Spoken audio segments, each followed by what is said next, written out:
Walang iba kundi si Councilor TJ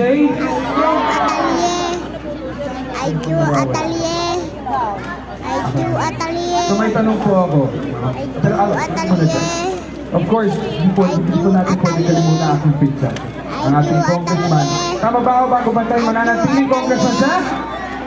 Walang iba kundi si Congressman Arjo.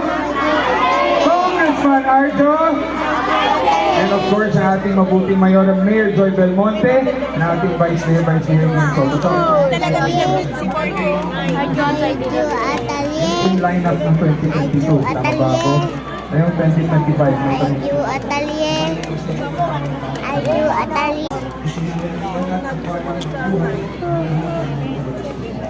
So kung okay sa inyo, buo na po ang Team Action agad. Di ba po? Kaya ba natin vote straight, buong Team Action agad? At wag po natin kalimutan ang ating sariling party list dito sa ating lungsod Quezon, hindi lang sa ating distrito. Kung ang mga provinsya ko may mga party list po dito sa Quezon City, SB party list po servisyo, sa bayan party list. Ano po yung number ng SBP? Ano ulit? So yan po, wag po natin kalimutan. So kaya ba natin i-10-0? Ngayong Mayo. Pwede ba yan? So yun na. Goodbye. Dito na. So yun po, tapos na po ang aking mensahe, no? Alam ko kanina pa rin nag-aantay dito. So ito na, para masabi ko na. Huwag na kalimutan ko sana ako, kung okay lang sa inyo.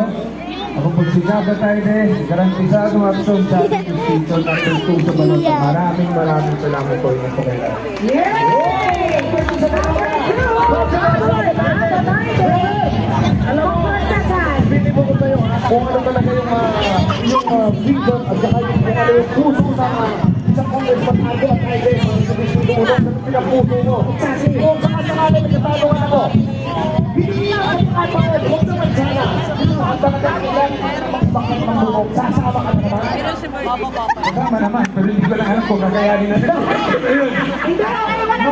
Mas maganda pa tayo nun eh. Pero delikado yung ginawa mo. Grabe ka. Delikado yung ginawa nyo, pero wala kayong kumbaga inisip. Ang tawag kasi dyan, pagkatay din talaga, no? Pagkatay din talaga dito na din. Ako, nakikita ko minsan. Nag-uusap silang dalawa. Sa puso ninyo, wala nakaharap na ibang tao. Silang dalawa lang. Correct. Ladies and gentlemen, Gaba Taide, numero! Siyempre, may number 1 congressman, may number 2. Hi! Councilor Gaba Taide. Thank you very much. Thank you so much po. Palakpakan natin.